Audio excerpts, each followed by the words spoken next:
Good day, fellow South Africans and citizens of the world. Yeah, in the last video I had a bit of a rant about fake news and that crummy little online website. Anyway, look, let me get back on topic, okay?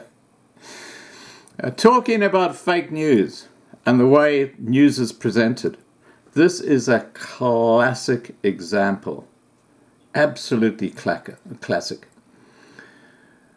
Former public prosecutor Thuli Madonsela on Friday called for controversial former DA leader Helen Zille to withdraw and apologize for comments that black privilege was looting and getting re-elected. Now, I think Helen Zille was actually being a bit kind there. But you notice how they threw in the word controversial? You see, what the media do, and this is what they did to Fraser Anning in the lead up to the Australian election, is they start labeling a person. And what happens is that you have one reporter who calls someone a racist, and then the other media come in and they say, so-and-so has been accused of being racist, so the racist word just follows them around like, you know, the proverbial shit that just sticks. And that's how labeling works in the media. And this is what they're now trying to do to Helen Zille. And this is the Times Live, the Sunday Times. Their article is just, it's crappy. Fake news. Anyway, to continue with the comments made in this article, to brand blacks as looters and political pretenders is wrong. Please withdraw and apologize, said Madonsela to Zille on Twitter. Now, I would say to Madonsela that I think Zille really didn't cover half the story there. If you look at the politicians, the black politicians, how corrupt they are. Look at Ace Magashule, the Secretary General of the ANC, the party that runs the country. A con man, a crook, a gangster. He gets hit squads out to kill people who are going to dob him in. This is what's running South Africa today. It's a gangster state. It makes what happened in Greece all those years back, or rather Italy as well, with the mafia, look like amateurs. And they get away with it. But no, this paper doesn't touch that subject. It's a bit too hot for them, isn't it? So they go after Helen Zille. And the reporter goes on to say, and this is now again where the labeling comes in. Remember I said about getting the shit to stick? Listen to this next paragraph by this reporter in this article. Madonsela's plea comes after Zille once again took to social media to express her often controversial and divisive views. This latest comment has been labelled racist. Yep. Absolutely extraordinary. You know, they are so you know exactly what they're going to be saying because they're so predictable. These fake news media. The war of words started after a Twitter user posted a video defining what white privilege was. Zille quickly jumped in and questioned why the speaker had used English to express her sentiments. Good point. Why not put it in Zulu or Xhosa? You know? The reason she put it in English is because she wanted a wider audience. Now, is that a wider audience white privilege as well? Then she's playing the game, isn't she? Easy peasy.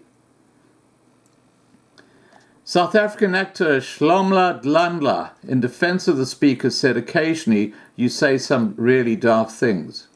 European Helen in Africa. I don't see that as daft at all.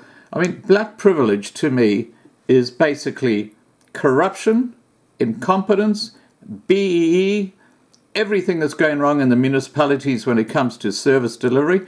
And do you know who the people who have been most impacted by black privilege are? The very people these politicians are supposed to be representing. It is an incredible travesty and an incredible parody because, the hypocrisy is just extraordinary. Anyway, Dandala accused another user of failing to understand that white privilege was after being asked why he wore a suit, suggesting he should not be critiquing colonialism while wearing something associated with colonial influence. You clearly don't understand white privilege. We had plenty technology here that was eroded and annihilated.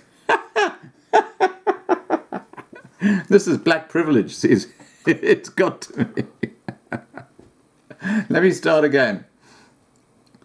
Dandala accused another user of failing to understand what white privilege was after being asked why he wore a suit, suggesting he should not be critiquing colonialism while wearing something associated with colonial influence. You clearly don't understand white privilege. We had plenty technology here that was eroded and annihilated by colonialism. You did us zero favors by colonizing us, said Dandala. Zero favors? You don't have to be a rocket scientist to know that, yes, there were some terrible wrongs in the apartheid era, and there's no one is denying that, I think, today. But under white rule, the standard of living of the average black African was something like 8 years longer than it is today. Yep, it's dropped by about 8 years since 1994. And this, I'm not talking about the white population. They've been equally impacted. I'm talking about the black African population. The average lifespan has dropped by 8 years since 1994 to 2019. Doesn't that tell you something about what is actually going on in South Africa and the lifestyle and the government and how corrupt they are and how incompetent they are? I've shown you the videos of the hospitals. You can just see their absolute disgrace today, their death traps. Back in 1994, the black African hospitals were very, very well maintained. You had nurses who cared for the patients. Today you have got nurses who don't care.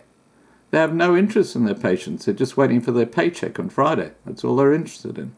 It's just absolutely disgusting. Anyway, in conclusion, in this article, Zille quickly jumped in to counter Dandala's argument, saying he did not understand black privilege. She said, well, you clearly don't understand black privilege. It is being able to loot a country and steal hundreds of billions of rand and get re-elected. If people want permanent poverty for the masses, they're going about it in the right way. Well, Helen Zille, well said. And if you ever want to come on this channel and do a live stream with me, if there's any of her mates out there, just get her to email me. And we'll do it. And while we're talking about it, we'll be talking about what's happening to the farming community around South Africa. And I'm not just talking specifically about the white farming community, I'm talking about the general farming community. And there was a very, very interesting point raised, and I'll link to the video, the live stream that we had today. And it was a cracker. It was an incredible, nearly 2 hours. Dwayne and myself were interviewing 6 Free State farmers from Bultfontein. And they were talking about the huge issues they're facing. I mean, huge. They're being targeted by the banks, for example. And you have the situation where Standard Bank is offering black farmers who are trying to set up a farm in South Africa 30 million rand. Just saying, yeah, here you are, here's the money, here, get started, da. And on the other hand, you've got First National Bank, or FNB, who are trying to repossess the farms of the white farmers in areas like Bultfontein, who have been facing 7 years of drought. As one farmer so succinctly said in this lengthy interview, he said, we can plant all the seeds we want, But if there's no rain, the crops won't grow, they'll die. So why do it? Why waste your time and your money? Without rain, we can't do anything. And that's logic, you know. That's kind of logic. It makes a bit of sense. But the banks have turned their backs on these guys, and yet they are throwing tens of millions of rand to black farmers to get them going. And you know who's in there amongst them? One Julius Malema, who's he's just acquired several farms, and apparently he's now got white farm managers running the farms for him, which are run under trust names. So the farmers don't even know that they're working for Julius Malema. This is what's happening in South Africa today. The average black person has got more chance of falling pregnant if he's a fellow than getting a farm.